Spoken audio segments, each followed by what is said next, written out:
Sidang Dewan Negara hari ini mempersoal kelewatan pemindahan Air Asia ke Terminal 1 Lapangan Terbang Antarabangsa Kota Kinabalu KKIA. Pemindahan itu sepatutnya berkuat kuasa pada 1 Januari lalu, sama seperti syarikat penerbangan tambang murah yang lain. Namun Air Asia telah menangguhnya dengan menetapkan 3 syarat yang perlu dipenuhi kerajaan sebelum berpindah. Tindakan tersebut mengundang rasa tidak puas hati ahli-ahli parlimen yang menyifatkan kepimpinan syarikat penerbangan itu sebagai angkuh langsung dari parlimen. Kita terus bersama wartawan Norliana Zulkifli yang bersedia dengan perinciannya. Liana, teruskan. Fatil, pembinaan Terminal 1 KKIA itu telah siap sepenuhnya pada Oktober 2014 dan pemindahan Air Asia dari Terminal 2 ke Terminal 1 Lapangan Terbang itu adalah berdasarkan keputusan laporan Ketua Audit Negara Bilangan 1 2014 dan keputusan Majlis Ekonomi yang dipengerusikan Perdana Menteri pada 13 Jun 2011 dan 11 Jun 2012. Dan ini bukan kali pertama Air Asia mengenepikan arahan yang telah ditetapkan. Syarikat penerbangan itu pernah melakukan perkara yang sama pada tahun lalu ketika enggan berpindah dari Terminal Penerbangan Tambang Murah LCCT ke Lapangan Terbang Antarabangsa Kuala Lumpur 2 KLIA.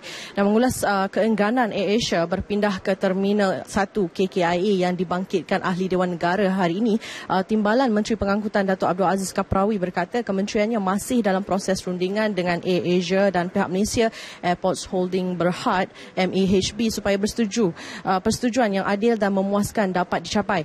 Menurut Datuk Abdul Aziz, Air Asia mahu dibenarkan menggunakan sistem daftar masuk penumpang sendiri dan meminta caj perkhidmatan penumpang sebanyak RM32 dikekalkan. Baik, berikut antara jawapan yang telah diberikan oleh beliau sebentar tadi. Di kalangan tokoh-tokoh perniagaan yang telah berjaya, the so-called dengan izin multi-millionaire billionaires, semasa mereka ingin memulakan perniagaan, mereka cukup baik dan aku pada kerajaan. Tetapi setelah mereka berjaya dalam perniagaan, mereka menjadi begitu bongkak dan ego. Apakah sebab yang menyebabkan Air Asia tidak mahu mengikut arahan kerajaan walhal orang lain begitu menerima dan aku? Air Asia membuat beberapa permintaan. Seperti saya sebutkan tadi, minta supaya passenger service charge yang murah. Tetapi syarikat penerbangan lain semua bayar RM65. Jadi kalau kita bagi Asia lebih murah, dianya macam tidak adil. Dan pihak yang lain pun akan komplain ataupun minta dengan kerajaan kenapa dia dapat keistimewaan. Jadi sebab itu sekarang pihak kerajaan sedang berunding untuk memberikan sedikit rebate atas dasar perpindahan ke tempat yang baru.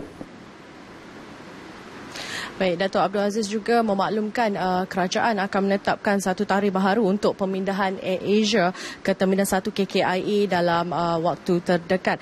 Itu mengenai Air Asia dan beralih ke perkembangan lain. Pelaksanaan mesin pengimbas APSS di setiap pintu masuk di negara ini akan membantu pihak berkuasa mempertingkatkan perhubungan terus dengan pangkalan data Interpol bagi memudahkan tugas mengenal pasti jika ada penjenayah memasuki negara. Dan selanjutnya ini termasuk mengesan individu yang memasuki Malaysia untuk tujuan menyebar ideologi militan IS ataupun menjadikan negara ini sebagai sumber dan transit. Tegas Timbalan Menteri Dalam Negeri Datuk Dr. Wan Junaidi Tunku Jaafar, kerajaan akan terus melakukan pemantauan secara menyeluruh terhadap mereka yang terjebak dan terpengaruh dengan ideologi IS. Berdasarkan penangkapan dibuat, pihak berkuasa mengenal pasti pelibatan individu dalam kumpulan militan itu berpunca daripada pelbagai faktor dan menerusi rekod yang dikeluarkan Polis Diraja Malaysia PDRM sehingga 1 April lepas 119 individu telah dikesan terlibat dengan kegiatan militan IS. Yang pertama, mereka yang mempunyai pengetahuan daripada sudut agama Islam yang begitu cetek. Tetapi ingin hendak masuk surga secepat mungkin.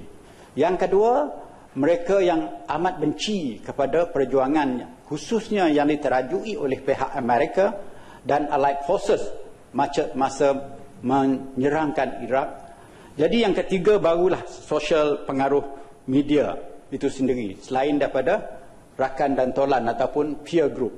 Jadi ini 4 perkara yang ada hubung kait di antara satu sama lain yang mempengaruhi anak-anak muda, mereka yang terlibat dengan IS. Baik, seperti biasa, Dewan berhenti berehat seketika sehingga pukul 2.30 petang ini dan akan menyambung semula perbahasan menjunjung kasih titah diraja sehingga selesai.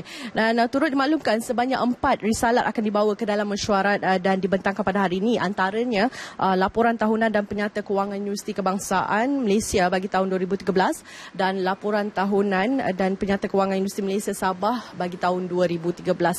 Baik, Fatih, itu yang dapat saya perincikan dari Parlimen. Untuk laporan penuh, anda boleh ikuti RTM Mobile di rtmparliament.rtm.gov.my. Untuk itu teruskan dengan laporan anda, Fatih. Silakan. Ya,